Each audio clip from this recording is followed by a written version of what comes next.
मदरसे में तालीम लेने वाले तलबा और तालिबात और हमारे कौम के नौजवानों, मैं आप सभी को दिल से शुक्रगुजार और शुक्रिया अदा करता हूँ कि आप हमारे इस पर्ची कोसाई में झंडा तोड़ने में आकर हमारा हिम्मत अफजाई किया है।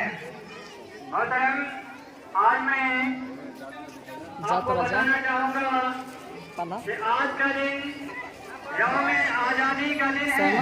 जाओ जाओ जाओ। आज हमारे पूरे भारत में एक साथ आज़ादी की जश्न मनाई जा रही है।